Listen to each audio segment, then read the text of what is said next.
Welcome to Responsible AI, the podcast for the AI Forum. Here on the podcast, we engage in critical dialogue with legal minds, tech experts, and other big thinkers on AI's legal and societal impacts, offering deep dives into public policy and best practices. Responsible AI is hosted by Alex Albin, director of the AI Forum, and me, your producer, Rebecca Staple. You can learn more at our website, theaiforum.org. We're talking today with Jennifer Schwab Wangers, president of Learning Source, an edtech platform company that upskills people in trades, healthcare, and tech with 8 campuses. After leaving her job as a tax consultant at Ernst & Young to pursue her passions and co-founding Sierra Club Green Home, a sustainable lifestyle website, Jennifer launched Entity Academy in 2016. She built the company to be the first ever upskilling marketplace dedicated to educating and helping professionals navigate the 21st century job market. Jennifer Schwab Wangers, welcome to the show, and hello, Alex Albin. Hi, Jennifer. How are you? I am fabulous. Thanks for having me. Happy holidays. We are very happy to have you here on the podcast. We'll start off with a big question about education. I know you've spent the last decade of your career trying to figure out where the educational system in the United States is going. It seems like American higher education is facing a crisis, if we can use that word. There's costs keep going up, the debt load on students keeps increasing, and there's a lot of pressure on ROI for those institutions in education. And now we have AI to deal with. So, just at a 100,000 foot level, do you see this as a crisis? And do you think that we can successfully navigate? I do see that financial aid and Pell Grants have left a lot of students in debt. And therefore, in many cases, it's not sustainable if they cannot find jobs in their field. And that is where the crisis in education comes in, especially higher education, is there needs to be more attention paid to what students are actually good at when they're in high school versus funneling everybody into this cookie cutter 4-year degree that may or may not be appropriate for their skill set. We all lose as a society when people are unemployed after obtaining a 4-year degree and the student ends up being saddled with debt. If you think about the taxpayers, they're getting left with the bill. The student's unhappy that they spent 4 years in college and they didn't have any real ROI on that education, time and money. And lastly, for society, it's unfortunate when people are underemployed or unemployed. It's a waste of human capital. And that's something that at Learning Source we pay close attention to. I want to dig a little deeper into that thought. It seems to me that the focus might be shifting from getting a degree versus competency. What competencies do people have instead of I went to XYZ college and got a 4-year degree in history or even math? Do you see that shift towards looking at credentials in terms of what people have in the job market? Absolutely. We are entering a phase in education where employers are looking heavily at skills development and what areas of the new economy do students have expertise. So you're going to do better in the job market today coming out with an expertise and utilizing AI for productivity versus what would have been a great 4-year degree in the past, like something like even computer science or software development is going to be viewed differently now. And so if you think about that, AI skills for productivity, there's not a lot of 4-year degrees, at least none I can think of off the top of my head, that teach that. It's up to the student or the person to go out there and get these skills on their own. Then they put that on their resume versus saying, I was a software developer for Google for 4 years. If they say, well, I actually know every way to make your HR department more productive by using AI, that person that can do that, that has that skill is going to be more marketable today than that 2 years out of Google person. You've been doing a lot of experimentation in the education field over the last 10 years, first with Entity Academy and now with Learning Source. And maybe how do you think those platforms can help individuals realize their potential? I think that platform learning is here to stay. It really got a fierce tailwind behind it during COVID. But one reason I think platform learning is so valuable is you can obtain those skills, those micro credentials that are going to help you get the job more readily than trying to go through a traditional four-year university that wants to, again, put you in a certain two-year degree box or four-year degree box or master's degree path or PhD path. That type of structure over the next decade, I think, is going to be completely disrupted. It just hasn't occurred for the colleges yet. So utilizing platforms is actually ahead of the curve to get skills that you need right now and micro credentials that can add up to a really robust resume versus just going down a traditional pathway. We're talking with Jennifer Schwab Wangers, who's president of Learning Source. Well, when someone might be shopping for a platform because there are hundreds of platforms that promise people having a great education and getting a job at the end of the rainbow, what should people be looking for when they are scouting out whether this is a right path for them? Well, first of all, you want to make sure whatever offerings they have really hit that sweet spot for what you want to learn. So, in the example of Learning Sources platform, which is called Career Hub, we have tech, trades, and healthcare verticals. And so you've got a lot to choose from. But the other thing you want to really pay attention to is what are the other accoutrements that the platform offers? Do they have a way to search for jobs in your zip code? Can you also see like what the job outlook is for a certain career path you think you might want to obtain? Can you create a resume on the platform? And if so, does it do it for you automatically? That's a nice little perk. Additionally, you might want to also seek out platforms that track your progress and show you how you're tracking towards certain certifications or certain licensures. All of those help with the learner figure out if they're on the right path and also timing to reach a certain goal. Just to stay on your experience now managing Learning Source, can you tell us about your approach to how you're integrating AI into your various programs? Tell us maybe what you find the most challenging about that, and maybe even what you find the most surprising lessons you've learned when you've tried to use AI to help people move along their educational path.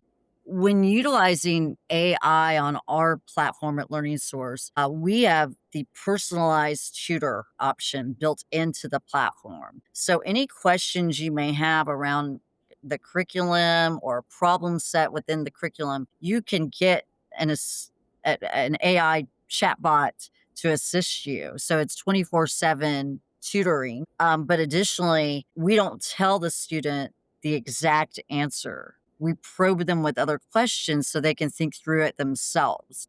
So that's been really valuable for the student learning process. Additionally, we have other things that are useful for the teacher. As an example, oftentimes teachers are really bogged down with lesson plan building. It could take them all weekend to build out their lesson plans for the week. We have an AI generated lesson plan option that you input like what the subject matter you're looking for and what a specific topic is related to that subject matter. Just two inputs, the date you want to teach the lesson. Hmm. And within 30 seconds, it spits out 5 lessons that you have a choice of to present to your students. Now, we always recommend that you vet them and make sure that it's on point for your students, but talk about a tool that is God sent for teachers.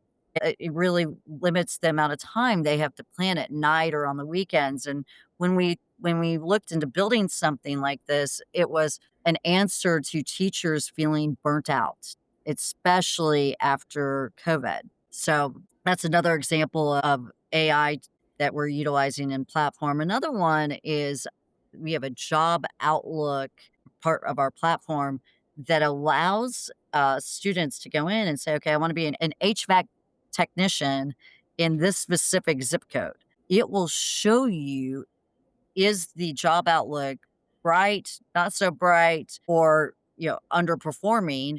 It will tell you the average or median salary levels for that specific zip code, and how does that particular field look in that zip code versus the rest of the country. So we've used AI to develop that job outlook tool as well, and it can also be really valuable to students when they're picking out what career they wanna pursue. They can keep up to date, like, "Wow, this is high demand in my zip code," or, "It's not, I better pivot." I think that's super important for students who can keep track of the job market as they are pursuing their degree. Not that they would make sudden changes, but I think having realistic expectations about what is out there is important. And the other thing I know that you've emphasized throughout your career is networking and mentoring. So is there still a role for those two important things as you move forward? Absolutely. Nowadays, mentoring can be pursued at scale through the personalized AI tutor options. And Khan Academy with Conmigo really subscribe to this, that everybody can have a tutor now or mentor. But I still feel that the human eye to eye mentorship, that nothing really beats it. And that not only can provide useful information from someone that's more seasoned than you are in the field you're pursuing, but it's also a relationship builder. And those mentorship relationships can be valuable over for years to come. They can build your self-confidence. It also can be good for both parties. But when you mentor someone, you really have to think through, am I teaching them the right things? Am I most up to date? Am I making this person want to go out and be the best person they possibly can be? So it's a source of inspiration for both the mentee and mentor. And I think in a perfect world, everybody has mentors and at least one that's human. That would be a good thing to keep some humans in the loop here. Exactly. What else do you think is really promising when you think about how AI can be used in helping students both get their degrees and find employment in fields that they choose? Gosh, the one that's front and center for me right now is everybody, regardless of what field you're going into, needs to see how AI is going to shape that field in the future. And when I say future, we're talking like near term, like the next 2 years. Right now.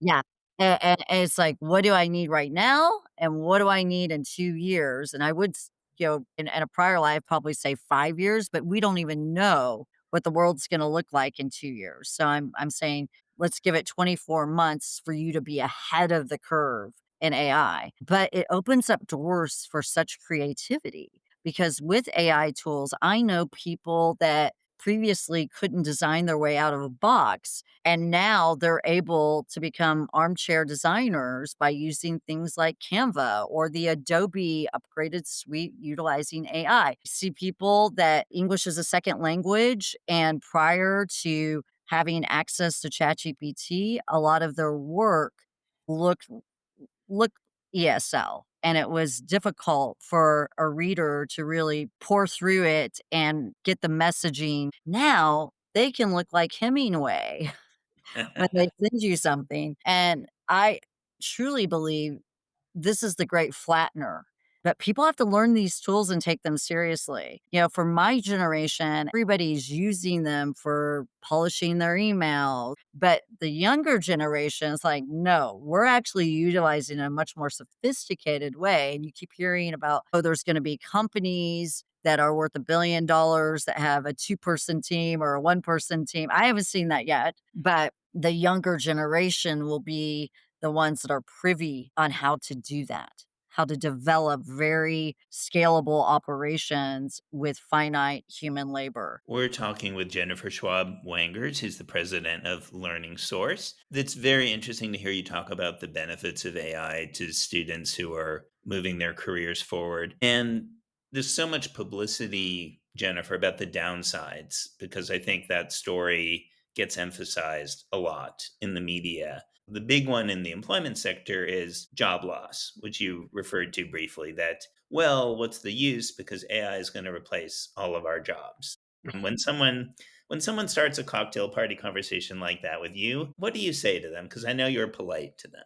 Well, I do hear that a lot, and I concur. Some jobs are absolutely going away. And when the productivity gains really hit their stride, there's whole departments that are going to be no more. They're going to be archaic. And we'll look back and say, oh, my dad did this job. And our kids will say, I don't even understand that. Is that like the milkman delivering milk? To your Right. doors. Is that like utilizing a rotary phone? I think that we're at that point where we're gonna start to feel that way about certain professions. But I do feel like it's going to open up other doors, and I'm very excited about the creativity that it enables.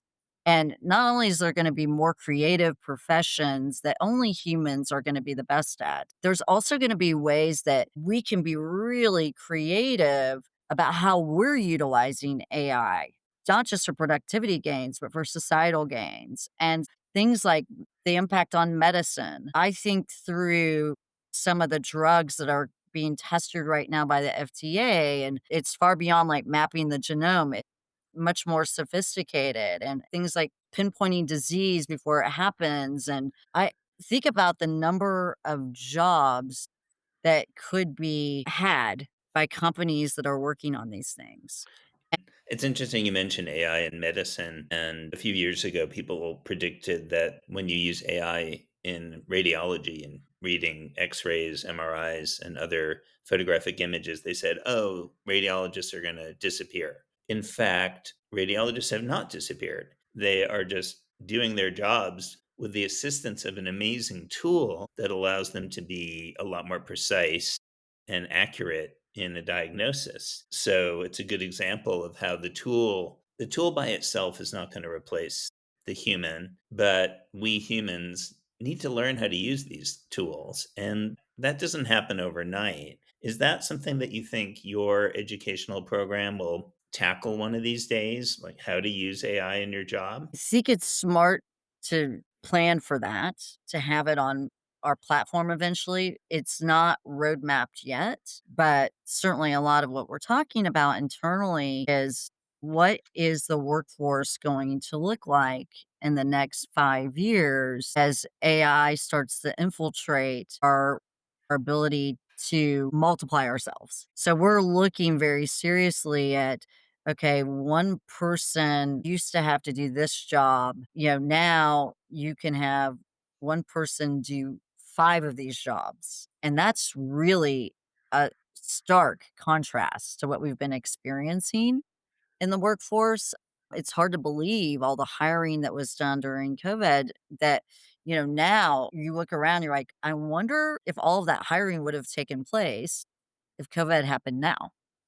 I do you remember when all of the salaries were going up and the competition in the market for certain types of talent was just crazy. I'm not sure that would happen today. So those are the kinds of things that we're talking about internally. We haven't really put out a roadmap on how we're going to be training people department by department on platform because in our world we are really held to certain certificate programs. We have to be on certain pathways to ensure students can get associate's degrees or certain credentials that are aligned with state standards.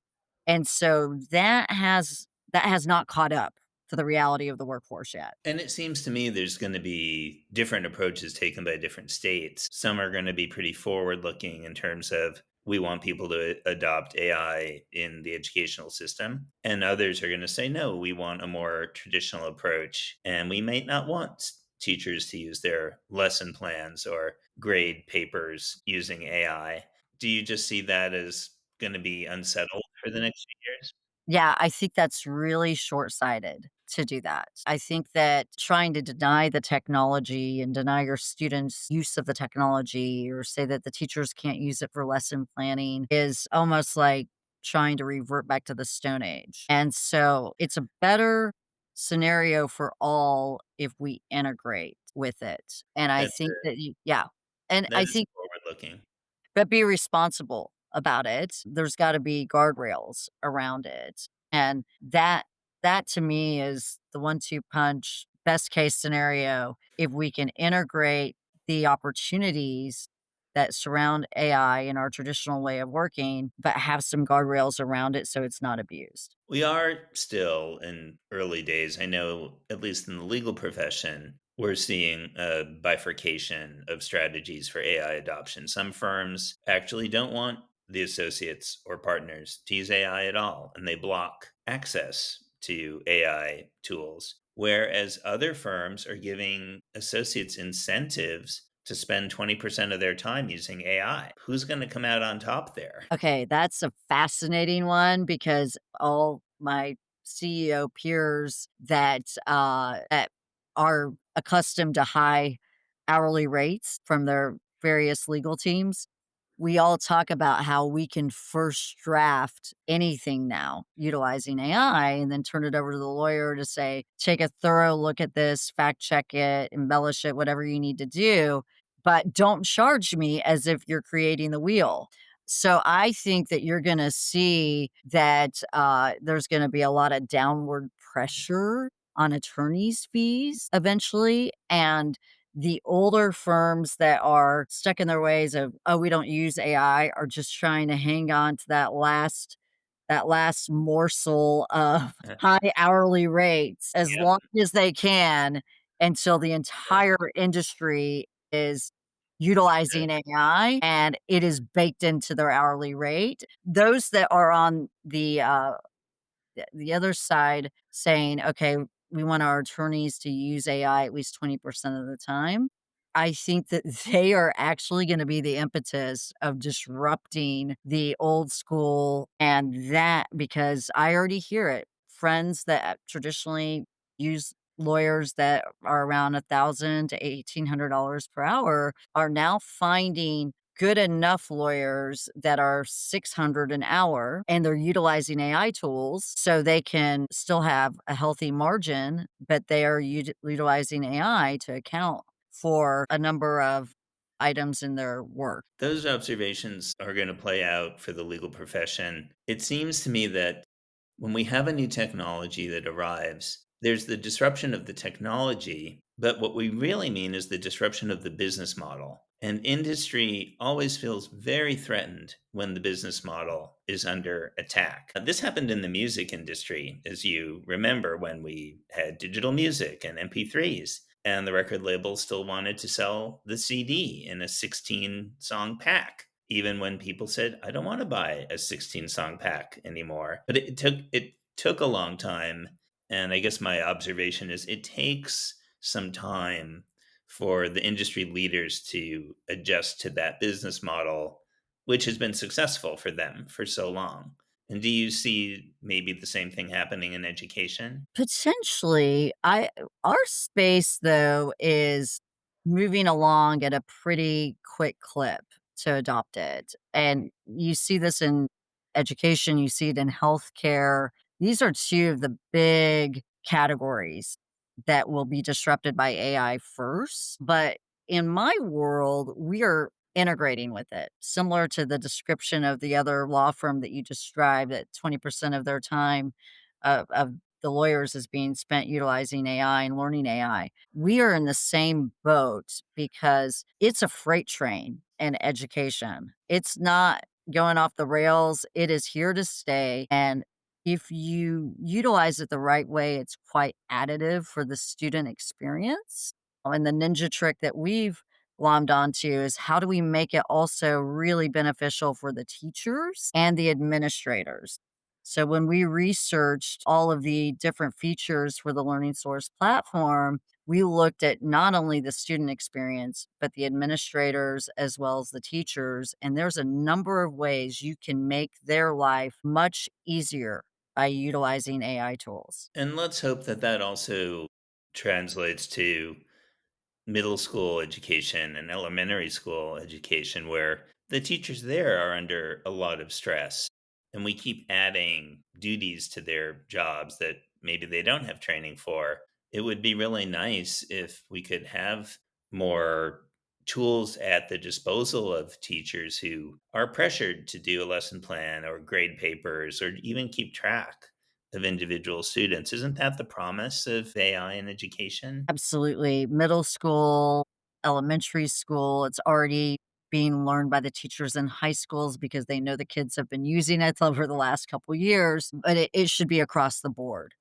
And think about even if you are teaching in kindergarten. Utilizing AI might help that child see what they're really good at and where they might have passion earlier, which is going to be fabulous for societal outcomes. Imagine if you could figure out what you're good at, where your passion lies, how that converges when you're really young. I think we're going to see a whole host of proteges and prodigies coming across our desk that may have never been discovered in the past because let's face it, you really need to understand where those passions and raw talents lie much earlier than they're often discovered when you're going through traditional education. I certainly am not an expert in education, but I have heard some observations from people in the education field who say one of the issues is that we in education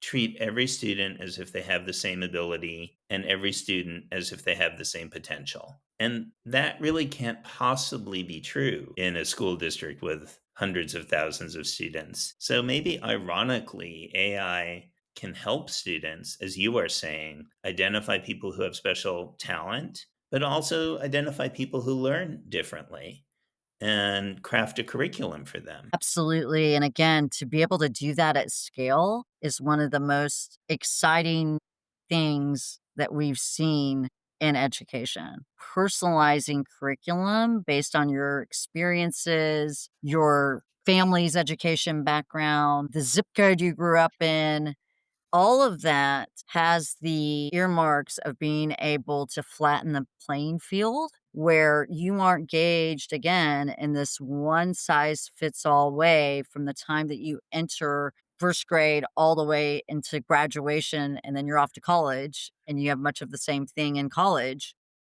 There's an equity component here too, right? We don't want these tools to be available primarily for wealthier school districts or kids who have more access to technology. That's why it is a flattener, because the cost model to utilize these tools, it flattens the playing field. It's almost the same thing that happened with the accessibility to social media. So, for all of the things that we don't like about social media and all of the harm it has caused society, the upshot is anyone can come out who's really talented or a really good poster and has got a personality that people gravitate towards and have a chance to make it on those platforms versus having to make it, have people see your credentials, believe in you, and then you have eventually somebody try to push you downhill that invests in you or you have the ability to hire a PR agency to get your name out there.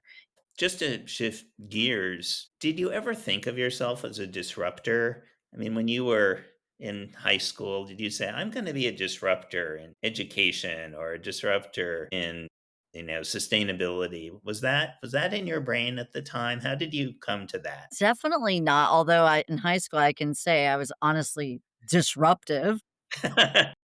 I wasn't a disruptor, but I was disruptive with all the talking in class, and certainly I probably was a bit of a smart aleck at times, but, never really was I thinking about innovation back then. I did see upon coming out of college, really in my early 20s, that I thought differently and I could see around corners that other people didn't often see things until, 3 to 5 years later, and I never really knew how to package that until I became an entrepreneur. I think if you get the opportunity to think big and think about trends and being able to spot those trends and then package it into a business model that works, it can be quite rewarding and stimulating as a career. Jennifer, as we wind down our chat, it seems to me that there is a lot of fear right now.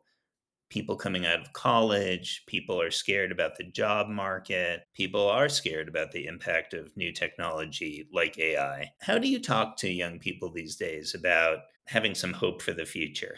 It's funny.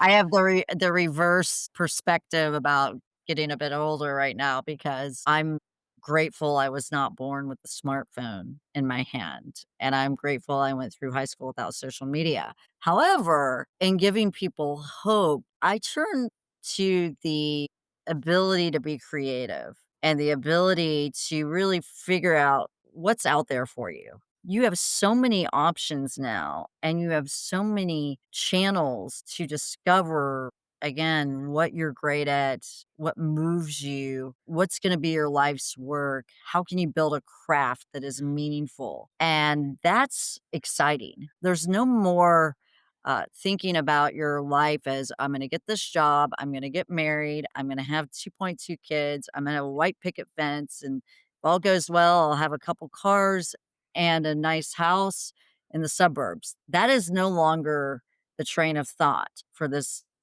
next couple generations. They are in a place that anything is possible. And the things that used to anchor people into one mode of thinking, that's thrown out the door. They have a real opportunity for expansion that's quite exciting and inspirational. So that's where I go when talking to the younger generation. I appreciate that. And I do appreciate that sometimes the outlook for people when there's a lot of uncertainty seems a bit scary, but also to be able to discover, as you are saying, the tools that are out there, the resources that are out there, and actually even old people like me who can give you some perspective on what it is to have several careers and not to be wedded to one path necessarily. To not be afraid of change might be an important thing for people to appreciate. I'll let you have the last word. When you think about education and technology, do you have any thoughts you want to leave with our